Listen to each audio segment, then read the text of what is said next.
Welcome to this moment of calm where we listen, we relax, and we drift away. Tonight, we find ourselves on a quiet road in the heart of the frontier. The rain falls in steady rhythm, the wind murmurs through the trees, and for a little while, time slows to a gentle pause. Close your eyes and picture it, standing by the roadside, the scent of rain in the air, the distant rumble of thunder on the horizon.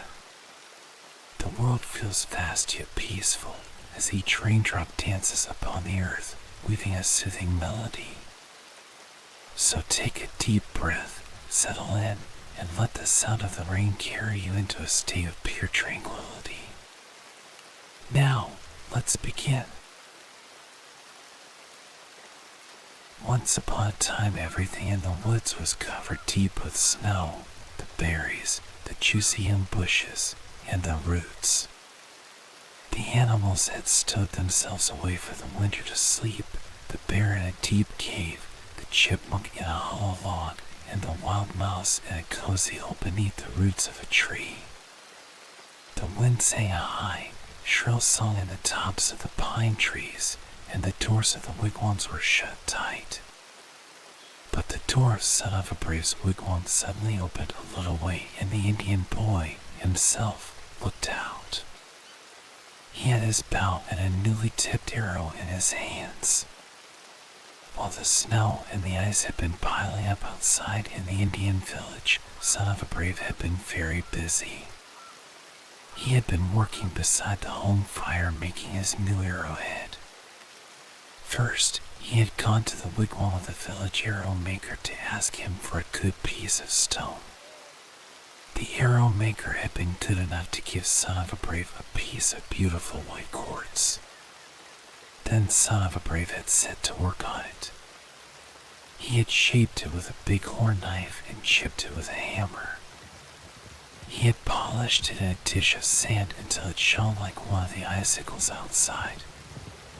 Then he had fitted it to a strong arrow and wished that he had a chance to shoot. That was why Son of a Brave stood at the door of the wigwam, looking out across the snow. Not even a deer had tracked it because the winter was so cold. All at once, Son of a Brave saw something. An old hare came out of a snowbank and limped down the path that led by the wigwam. In the summer, the hare was gray, the color of the trees among which he lived. But in the winter he turned white so as not to be seen by hunters when he went along through the snow. He did not care now whether anyone saw him or not. He was a very old hare, and the winter was too hard for him. He was lame and hungry and half frozen. He stopped right in front of Son of a Brave and sat up on his haunches, his ears drooping. "Don't shoot me," he was trying to say. "I am at your mercy, too starved to run away from you." Son of a Brave slipped his newly tipped arrow in his bow and aimed at the old hare. It would be very easy indeed to shoot him, for the hare did not move. The boy thought what a warm pair of moccasin tops his skin would make. Then Son of a Brave took his arrow again, for another thought had come to him. He knew that he would be a coward to shoot a hare that was too weak to run away. The boy stooped down and picked up the old hare.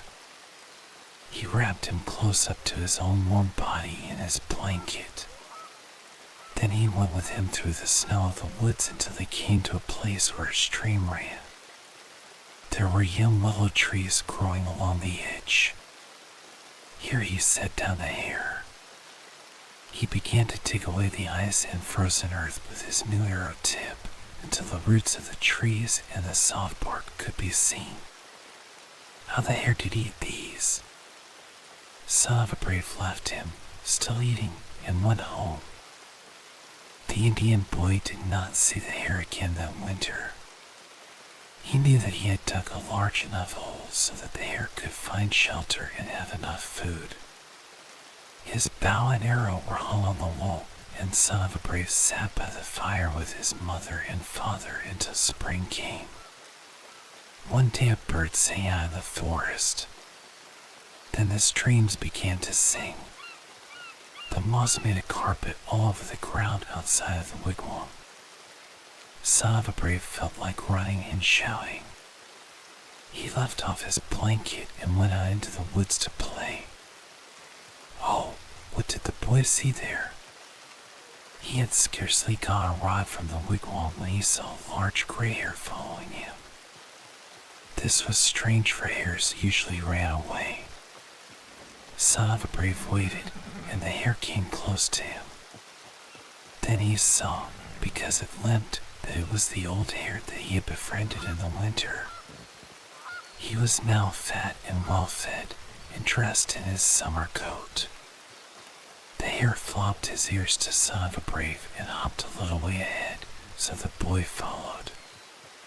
The hare went on without stopping until he came to the very spot beside the stream where Soothe had dug away the snow to give the hare food.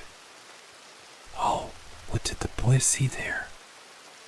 Blossoming out of the bare earth were beautiful flowers, as white outside as a hare's ears in the wintertime and pink inside, like their lining. They had a sweet perfume, different from anything that had grown in the woods before. The grateful hare stood beside them. He seemed to say that these new flowers were his gift to the boy who had helped him. The Indians say that those were the first Mayflowers. They say the Mayflowers have been blossoming in the woods ever since because the hare brought them out of thankfulness to Soothe.